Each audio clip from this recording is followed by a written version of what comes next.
This Reddit post is written by a daughter who received a letter from her mother. Now, a lot of times we don't get audio or video of a narcissist being narcissistic. So when we end up with a letter that we can dissect and talk about together, this is great. We can see some of these patterns, talk about what this mother is saying underneath everything else. So for context, this daughter named Maya posted on Reddit and said, "Hey, I asked my mom to just let me know when she's having people over so that I can leave the house. She ghosted me and I woke up to this letter under my door." Here's the letter that her mother responded with. "Dearest Maya, it's hard to look at a situation through the eyes of someone else, but try. Imagine you were me. I want to live to the fullest because I'm getting old and I'm not sure physically I can do what I want and enjoy life like now in the future. I'd like to have friends and family come and visit and party and share my life with. I want to have someone who loves me and someone to grow old with me. I do not want to ask my daughter for permission if I want to invite someone over. I don't want to give notice of 24 or 48 or even 1 hour before someone walks into my house. I want to live a normal life where I am not always concerned about my daughter's mental health. I didn't want to live under your father's worry, and I don't want to live under your anxiety problem. I accommodated for so long. I reach out to you through many avenues, and you shut the door. I have a clear conscience. I owe you nothing. As a mother and parent, I did everything I can to make your life comfortable and luxurious. Compare yours to your friends or to mine when I was your age. That's why when I have someone around, David or other, I'm not giving you notice. I'm not taking your permission. I'm not doing anything wrong, and I stand firm on that. You should seek real help. Thanks for reading, and I love you regardless and always will do.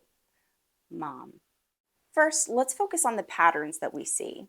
This letter has a lot of I statements, but they're not the kind of I statements like I feel or I believe. It's I want, I need, I do not want. The mother is also really giving this vibe that her daughter is responsible somehow, that her daughter is a burden to her in this way. And not only is her daughter a burden, but her husband, her daughter's father, presumably passed on now, was also a burden to her. She goes on to list out the things that she wants. As a mom, I want to be able to have friends over. I want to be able to have fun. I want to be able to party and share my life. All of those things really indicate that she believes her daughter is stopping her from doing those things. By putting them in this letter, she's essentially saying, you are the problem. You are the reason that I'm not living the life I want to live. And it's because of your anxiety problems. What a terrible, terrible woman. And all our lives, we're trained to take on the fault of things that we didn't do. We're trained to take responsibility for our narcissistic parents' feelings. So all this mother's doing is just playing right into that narrative. Here are all the things that you're responsible for, daughter. I was entitled to so much. I was held back from having the life that I wanted because of your father, and now you're holding me back, and I'm going to be miserable because of you.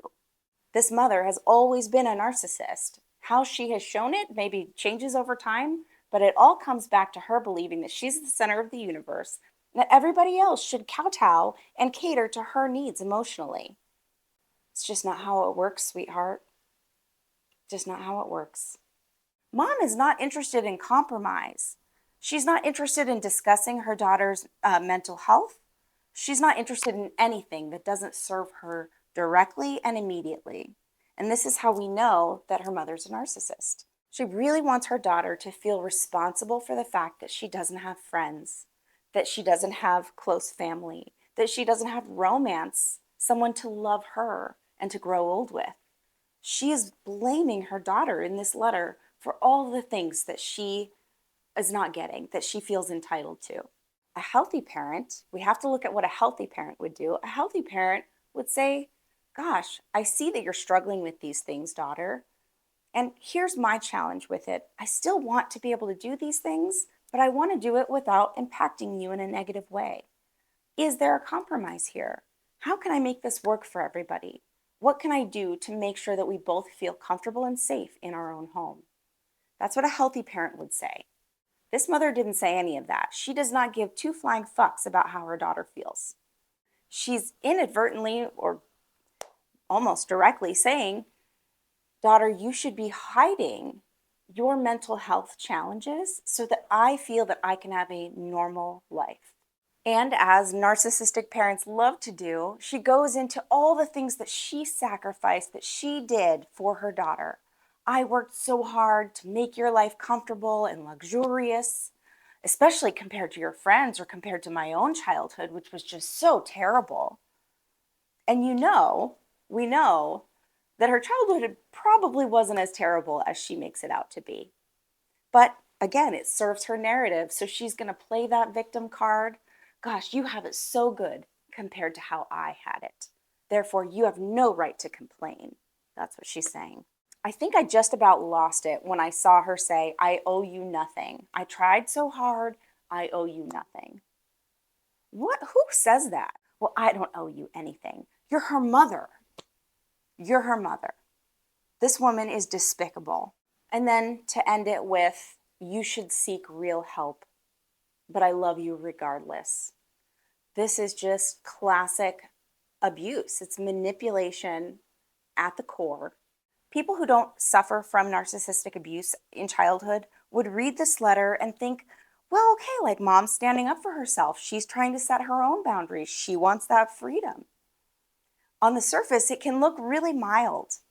It can look really reasonable. But to those who know, to those who grew up under a parent like this is absolutely a tool meant to hold her daughter down. As if I need to say it, yes, I am going to say it. This daughter is not responsible for her mother's problems. She is not to blame for her mother's failures in life. And I do say failures a little bit tongue-in-cheek because I think they use that word for other people a lot, these narcissists. But truly, her mother has failed.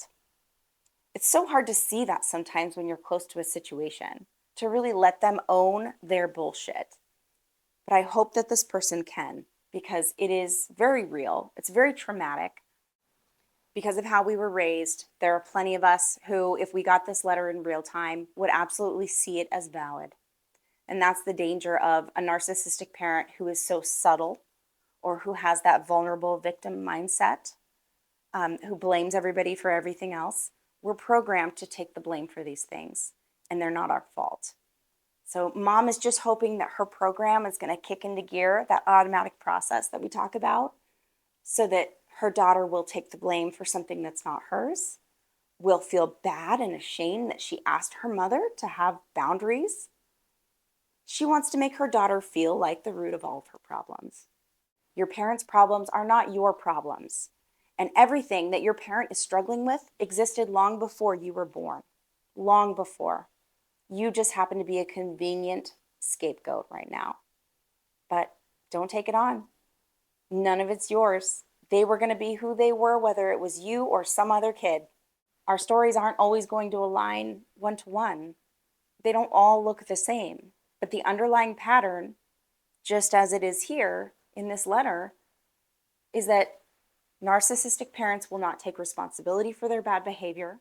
They will expect other people to come in and compensate for their shortcomings. And they do not have empathy, even for their own children. Please subscribe. Let me know what you think about the video. Leave a comment below if you've run into a situation like this and how you handled it. It's our time now. Thanks for watching.